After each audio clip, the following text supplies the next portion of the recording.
Welcome to our channel the Bengal computer tutorial. আপনারা অনেক সময় লক্ষ্য করে দেখবেন, আপনাকে যদি অন্য কোনো ব্যক্তি অন্য কোনো কম্পিউটারে বাংলা লেখা আপনাকে পাঠায়, বা আপনি যখন অন্য কোনো কম্পিউটার থেকে একটা বাংলা লেখাকে নিয়ে এসে অন্য কম্পিউটারে কপি করে এবং সেটাকে যখন মাইক্রোসফট ওয়ার্ডের মাধ্যমে ওপেন করেন, দেখবেন অনেক সময় লেখাটা এইভাবে দেখায়। কিন্তু আপনি ওখানে যখন ওই কম্পিউটার ব্যবহার করছিলেন বা ওখানে যখন লিখছিলেন, তখন কিন্তু সমস্ত ওয়ার্ডগুলো কিন্তু সঠিক ছিল।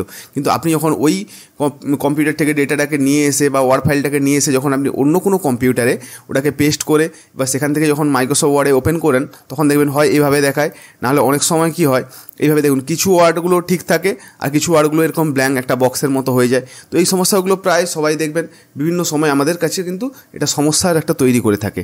তো এই সমস্যাটা হয় কিসের জন্য? অ্যাকচুয়ালি কী হয় যে আপনি যখন না মাইক্রোসফট ওয়ার্ডে সেখানে হয়তো আপনি অফিস 2007 বা অফিস 10 এরকম কোনো ভার্সান বা অফিস 13 বা 19 কোনো একটা ভার্সানে হয়তো মাইক্রোসফট ওয়ার্ডে কোনো একটা ফাইলকে আপনি বাংলায় টাইপ করলেন।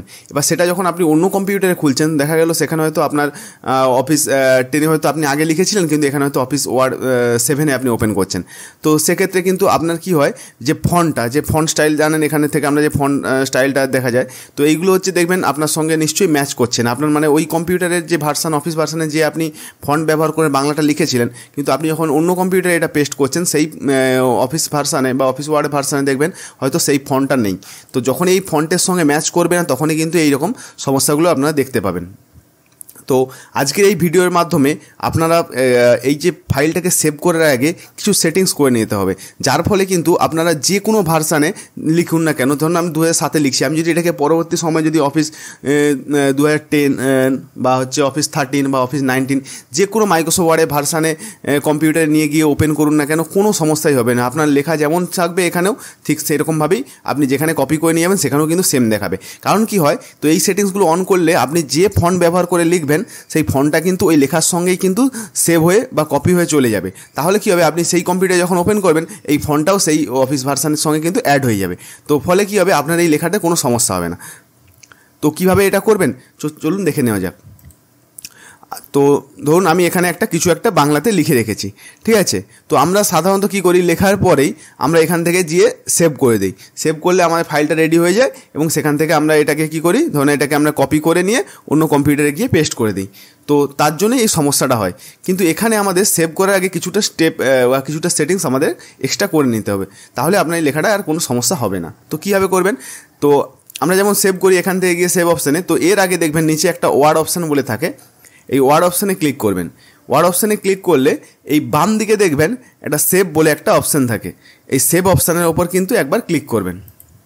সেভ অপশানের ওপর ক্লিক করলে দেখবেন একবারে নিচের দিকে চলে আসবেন, দেখবেন এখানে এই যে embed font in the file, মানে এই অপশানটাকে টিক মার্ক করতে হবে, ঠিক আছে। এটা সবসময় ডিসেবল থাকে, এটাকে অ্যাক্টিভ করতে হবে, এখানে টিক মার্কটা অন করতে হবে। তাহলে কি হবে, আপনি যে ফন্টটাতে ধরুন আমি এখানে লিখেছি কি নির্মলা UI, ঠিক আছে, এই ফন্টটা কিন্তু এই লেখার সঙ্গে আমি যখন কপি করব তখন কিন্তু এই ফন্টটাও কিন্তু কপি হয়ে চলে যাবে এবং এর ফলে কী হবে, আপনার ওই অফিস ভার্সানে আর কোনো সমস্যাই হবে না, যে কোনো ভার্সানে আপনি ওপেন করুন না কেন। আচ্ছা, তো এইটাকে টিক মার্ক করতে হবে এবং এখানে এই যে দুটো অপশান আছে, embed only the characters use in the document, এইটাকেও আপনারা টিক মার্ক করবেন এবং এর নিচে যেটা আছে do not embed common system font, মানে যেমন সিস্টেম ফন্টে এখানে কমন যেটা থাকে ওটাতে কিন্তু আর ওপেন হবে না। তো এই দুটাকেই আপনারা টিক মারবেন, অবশ্যই এখানে তিনটাকেই টিক মার করে পরে আপনারা এবার এখান থেকে ওকে করে দিবেন। দেওয়ার পরে এরপর আপনারা যেভাবে সেভ করেন সেভাবে ফাইলটাকে কিন্তু সেভ করে নেবেন। এবার আপনারা যাকেই পাঠান না কেন বা আপনি এই কম্পিউটার থেকে কপি করে ওই জন্য যে কোনো কম্পিউটারে নিয়ে যান না কেন, তাহলে আপনার এই লেখার আর কোনো পরিবর্তন হবে না। আপনি অফিসের যে কোনো ভার্সানে ওপেন করুন, কোনো সমস্যা হবে না। বুঝে গেল? তো এবার ধরুন না আপনি এই সিস্টেমটা তো জেনে গেলেন যে কীভাবে এইভাবে সেভ করার আগে আমাকে এই সেটিংসগুলো করে নিয়ে তারপর ফাইলটাকে সেভ করে পাঠান। তো দেখুন, আপনারা যদি কেউ এরকম লেখা পাঠায়, দেখা গেলো আপনি লেখাটা আপনার কম্পিউটার ওপেন করার পর আপনাকে এইভাবে দেখাচ্ছে, তো আপনি কি করবেন এটাকে সঠিক করার জন্য? তো আগে এটাকে আপনি সিলেক্ট করবেন, সিলেক্ট করার পর বা কন্ট্রোল A প্রেস করে দেবেন, অল সিলেক্ট হয়ে যাবে সমস্তগুলো। তারপরে আপনারা এই ফন্ট থেকে কিন্তু এই যে ফন্ট গ্রুপ আছে এখান থেকে কিন্তু আপনারা এখান থেকে একটা ফন্টের উপর ক্লিক করে করে দেখবেন যে কোনোটার সঙ্গে যদি ম্যাচ করে যায় তাহলে কিন্তু হয়তো এই লেখাগুলো ঠিক হয়ে যেতে পারে। আর যদি না ম্যাচ করে, যদি আপনার ওই ফন্টটা যদি কম্পিউটারের মধ্যে না থাকে তাহলে কিন্তু আবার এরকমই থেকে যাবে। তো আপনারা এখান থেকে একবার ট্রাই করতে পারেন, একবার সমস্তগুলোকে সিলেক্ট করে প্রত্যেকটা ফন্টের উপর ক্লিক করে করে দেখবেন, যদি কোনো ফন্টের সঙ্গে ম্যাচ হয় তাহলে কিন্তু অবশ্যই লেখাটা ঠিক হয়ে যাবে। তো তো এরপর থেকে আপনারা তাহলে যখনই এইভাবে কোনো ডকুমেন্ট সেভ করবেন বাংলায় লেখা ডকুমেন্টকে, তখন কিন্তু অবশ্যই সেটিংগুলো করে রাখবেন, তাহলে আপনার কোনো সমস্যা কখনো হবে না। আর যদি ভিডিওটি আপনাদের ভালো লেগে থাকে তো অবশ্যই ভিডিওটিকে লাইক করবেন এবং চ্যানেলটিকে সাবস্ক্রাইব করে রাখবেন আরও এই ধরনের নিত্য নতুন কিছু শেখার জন্য। ধন্যবাদ।